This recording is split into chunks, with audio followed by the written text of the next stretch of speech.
Big boss హౌస్లో friends అదే ఆ చెఫ్ వచ్చింది చూడు. ఆ చెఫ్ వచ్చిన తర్వాత రీతు గారిని టార్గెట్ చేశారు అని ఎంతమందికి అనిపించిందో కింద కామెంట్ చేయండి. నాకైతే అదే అనిపించింది. అండి ఏదో లేదా బిగ్ బాస్ టీం ఏమని చెప్పారా, డెమాన్ పవన్ ఎమోషనల్గా ఏదో ఒకటి రాయిపెట్టే కొట్టు, ఆయన అసలే గేమ్లు అంటే ఎరగబడిపోతుండో, గేమ్లు అంటే చంపేస్తుండో, ఎమోషనల్గా ఏదైనా కొడితే ఎమోషనల్ డ్యామేజ్ అయ్యి డల్లు కూర్చుంటాడు అనే స్ట్రాటజీ ప్లే చేసి ఆయన లోపలికి పంపించారని నాకు అనిపించింది. ఏది దేవదాస్ లాగా అవ్వద్దంట, ఏది రీతు గారిని అంటున్నా అంటే రీతు గారి రిలేషన్ ఆపేసి నీకు మంచిది కాదని ఇండైరెక్ట్గా చెప్తుండు. అండ్ రీతు గారికి ఇంకోటి అంటుండే అదే చీరల గురించి, సంజన గారి శారీస్ సాక్రిఫైస్ చేస్తే వాళ్ళ పేరెంట్స్ జాకెట్ అండ్ అది వస్తారన్నారు చూడు, దాని గురించి మాట్లాడుతుండ్రు. అలా చేస్తే జనాలు ఏమనుకుంటారు, కొంచెం బ్యాడ్ అవుతారు అన్నట్టు మాట్లాడు.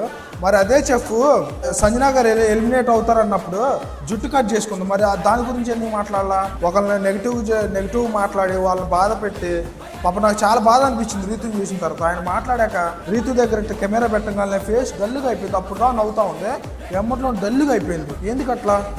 అప్పుడు మరి రీతు గారు జుట్టు కట్ చేసుకున్నారు సంజన గారు లోపలికి రావడానికి. మరి అది జనాలు చూడరా? అది ఎందుకు మాట్లాడరు నాకేం అర్థం కావట్లా. అండ్ ఫ్రెండ్స్, ఈరోజు ఎపిసోడ్ చూసిన తర్వాత అప్పా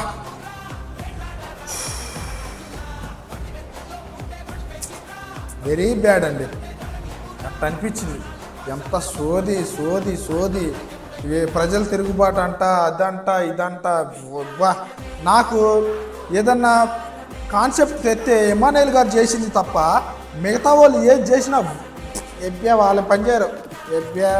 ఏదో ఎమ్మానుయేల్ గారు స్టాండ్ తీసుకొని పర్ఫెక్ట్గా ఎగ్జిక్యూట్ చేస్తారు ఏదైనా సరే. ఆయన వెనకమాల తోకలాగా వెళ్తున్నారు అంతే తప్ప ఎవరికి ఇండివిజువల్ లేదు, ఏం లేదు. సుమన్ శెట్టి ఒకళ్ళ సపోర్ట్ ఉంటేనే హౌస్లో ఉంటారు అనేది ఈ రోజుకు ప్రూవ్ అయింది. ఆ రాజులు హౌస్లో పిలిచి ప్రజలు మీరు ఎందుకు తిరుగుబాటు చేస్తున్నారని దానికి సమాధానం లేదు. చెప్పాలిగా మరి ఎందుకు తిరుగుబాటు చేస్తున్నాం, పలానా దాన్ని తిరుగుబాటు చేస్తున్నాం అని గట్టిగా మాట్లాడాలి. అది మీ సుమనన్న. జై సుమనన్న. ఏంద్రా సుమనన్న గేమ్స్ ఇంకా ఎరగదీసేవాళ్ళు ఉన్నారు, వాళ్ళకంటే ఓట్లు. ఫ్రెండ్స్, ఫైనల్లీ తనుజా గారు అయితే ఒక మ్యాచ్ గెలిచారండి. అది కూడా కళ్యాణ్ పడాల మీద. ఈ కళ్యాణ్ పడాల కన్ఫ్యూజ్ అయిపోయాడు బాగా క్యూబ్స్ పెట్టే దాంట్లో. ఫస్ట్ నుండి చూసుకోవాల్సింది మరి ఏమైందో ఏంటో. నాకైతే ఆ పోతే పోనేలే తనుజాగా అన్నట్టు ఆడినట్టు అనిపిస్తుంది ఫ్రెండ్స్ నాకైతే.